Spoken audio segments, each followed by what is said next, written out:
Michael Gerrad is the founder and faculty director of the Sabin Centre for Climate Change Law at Columbia University. The centre develops legal techniques to fight climate change. Michael, thanks so much for your time. The UN calls environmental degradation, including the climate crisis, quote, a form of structural violence against children. We heard just then in how so, but why are children more vulnerable than other demographics? Well, in the first place, they're powerless. They don't vote. They tend to have very little political power. Their bodies are more vulnerable to chemicals and to other disruptions.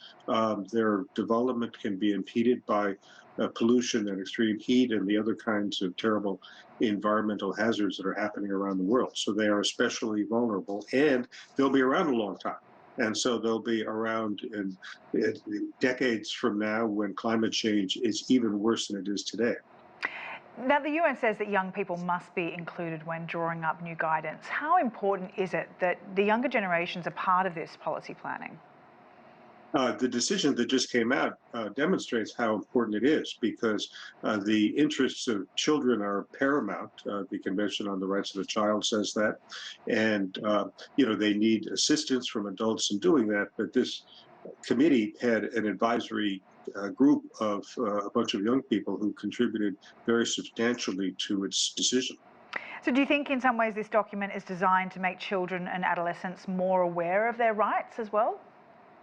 Well, that's a part of it. I think a greater part of it is to strengthen the political and legal claims that children and their representatives make when they go to governments and to courts saying that the rights have been violated.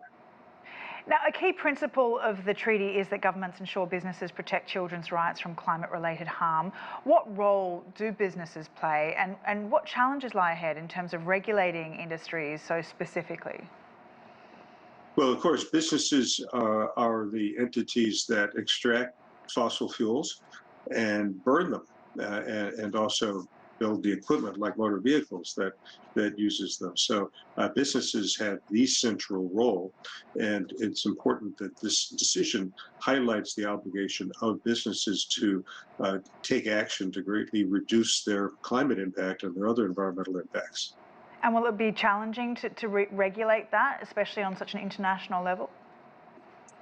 The regulation has to be on a country-by-country basis. The UN doesn't have the real power here to tell countries what to do.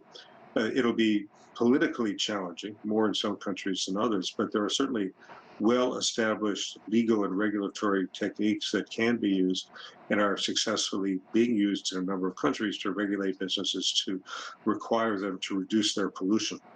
Some say these expectations don't go far enough. Swedish climate activist Greta Thunberg asked the community to be more vigorous and somewhat bolder, but some states are saying that it already goes too far. Do you feel that this report holds realistic expectations for states? The record so far has not been encouraging, I have to say. This is not the first statement of international human rights saying that climate change and pollution are impairing rights, and some countries are acting on that, but most countries are not acting on it. So I think that the report sets forth excellent aspirations. I'm not going to tell you that I think that all those aspirations will be fulfilled. All right, Michael Gerrad, founder and faculty director at the Sabin Centre of Climate Change Law at Columbia University. Thank you for your time. Thank you.